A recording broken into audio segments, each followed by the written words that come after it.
Assalamualaikum warahmatullahi wabarakatuh. Selamat pagi teman-teman. Selamat datang di video presentasi kami. Kami dari kelompok 8 yang beranggotakan Robi Nurbais Rizki, Sri Kustini, dan Nurul Khairiyah Ulfah. Dalam kelompok ini kami akan membahas perkembangan emosi yang dibimbing oleh dosen pengampu Bunda Nandini Huda Anggarasari, MPD Psikolog. Adapun yang akan dibahas mengenai emosi, stres, coping, temperamen, dan attachment. Pengertian dan penjelasan emosi. Pengertian emosi merupakan reaksi manusiawi terhadap berbagai situasi yang nyata. Karakteristik emosi, agresivitas, kecemasan, temperamentum, menarik diri, takut yang berlebihan, dan bahaya. Tahapan perkembangan emosi yaitu mencoba, meniru, mengidentifikasi, mengkondisikan, melatih. Cara penanganan emosi anak usia dini, mengatur emosi usia bayi 0-12 bulan dengan cara memutar alunan lagu atau murotal agar rasa stres yang dialami bayi bisa berkurang. Dengan adanya stimulasi dari alunan yang diputar dan interaksi orang tua dan orang tua terdekatnya, karena ini adalah hal yang paling ampuh. Mengendalikan emosi anak balita 1-5 tahun. Di usia ini rasa takut adalah emosi yang paling sulit dimengerti dan diatasi oleh balita. Di usia ini juga orang tua mengakrabkan anak dengan emosinya. Misalnya, saat anak menangis dan senang, orang tua perlu bertanya apa yang ia rasakan dan apa yang membuatnya menjadi senang. Karena di usia balita, anak sudah bisa berkompromi dengan emosinya sendiri. Dan orang tua pun harus berhati-hati dalam meresponnya, karena balita akan meniru respon dari apa yang sudah dia lihat. Mengendalikan emosi anak 6-10 tahun. Anak sudah mulai mengenal emosi kedua, mereka bisa terpengaruh lingkungan, media, dan memiliki pemikirannya sendiri tentang segala sesuatu. Ia semestinya bisa menahan diri dari emosi yang mungkin dapat merugikan orang lain. Ia belajar kata maaf, kebaikan, dan segala macam tentang emosi baik. Karena mereka tahu mana yang baik dan buruk, mana yang jahat dan benar. Dan begitu pun penyebabnya. Selanjutnya, pengertian dan penjelasan stres. Pengertian stres. Stres adalah tuntunan eksternal yang mengenai seseorang, misalnya objek dalam lingkungan atau sesuatu stimulus yang secara objektif adalah berbahaya. Stres ini juga bisa dibagi menjadi dua, ada stres yang baik dan ada juga stres yang buruk. Nah, bisa juga disebut dengan stres positif dan stres negatif. Penyebab stres pada anak. Kebanyakan orang tua umumnya tidak menyadari munculnya ciri-ciri stres pada anak ini. Bisa jadi disebabkan oleh pemahaman keliru bahwa hanya orang dewasa saja yang bisa stres. Stres pada anak bisa muncul dari tuntunan yang berasal dari lingkungan sekitar, seperti orang tuanya, sekolahnya, ataupun lingkungan sosialnya. Dan ada beberapa penyebab lainnya, yaitu memiliki pikiran buruk pada dirinya sendiri, mengalami bullying, menghadapi perpisahan orang tua, menghadapi lingkungan keluarga yang bermasalah, tinggal di rumah yang tidak aman. Selanjutnya, dampak stres pada anak. Stres pada anak yang terus dibiarkan bisa berdampak negatif dalam jangka panjang.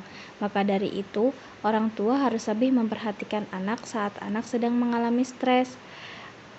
Dan dampak yang mungkin terjadi pada anak yaitu lebih rentan mengidap gangguan jiwa, beresiko mengalami kekurangan gizi, kelebihan berat badan, anak akan kurang berkonsentrasi.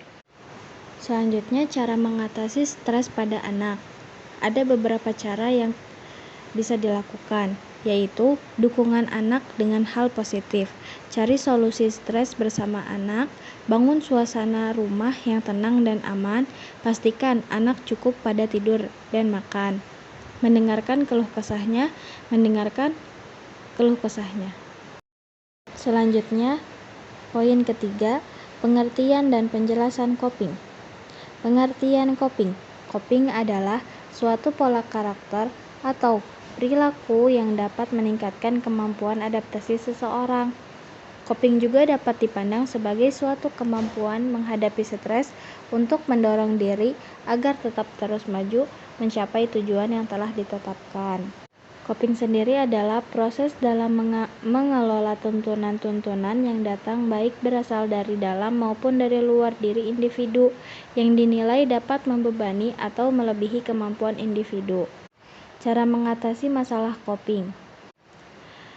Misalnya, anak udah bosan karena kangen dengan teman-temannya, terus bingung dengan pelajaran dan bahkan orang tuanya selalu memarahinya dengan banyak tuntutan.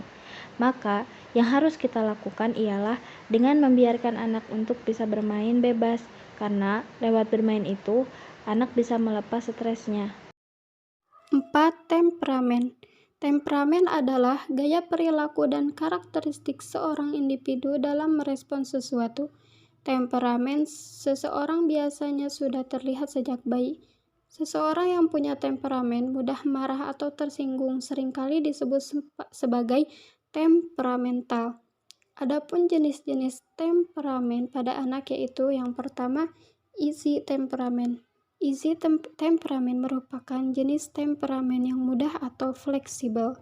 Yang kedua, difficult temperamen. Anak dengan jenis ini cenderung lebih agresif dan memiliki kebiasaan yang berbeda dibandingkan jenis easy temperamen memiliki kecenderungan lebih sulit untuk tidur sepanjang malam. Yang ketiga yaitu slow to warm up temperament. Anak dengan jenis ini memiliki sifat atau kebiasaan yang cenderung lebih pemalu. Cara mengatasi temperamen anak. Yang pertama, jangan memaksakan anak menjadi sesuatu yang bukan dirinya. Yang kedua, beri perhatian positif. Perhatian positif ini akan meningkatkan perilaku yang orang tua inginkan. Yang ketiga, jangan membandingkan anak dengan siapapun. Hindarilah cara memotivasi anak dengan cara membandingkan anak dengan siapapun. 4. Jangan menyerah untuk memotivasi. 5. Abaikanlah tingkah buruknya. Ini adalah alat yang ampuh untuk membantu anak menjadi tenang. 6. Berikan waktu 5 menit yang spesial dalam sehari. Materi yang kelima yaitu attachment.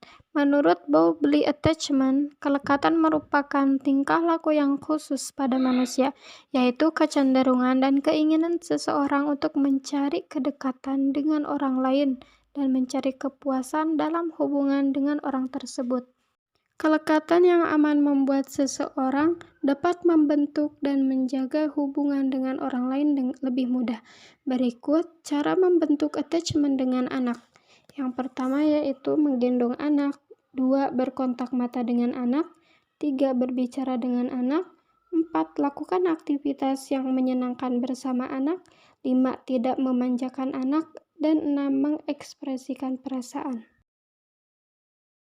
Nah, teman-teman, demikianlah hasil video presentasi dari kelompok kami. Semoga dapat bermanfaat dan mohon maaf apabila ada kekurangannya. Terima kasih. Wassalamualaikum warahmatullahi wabarakatuh.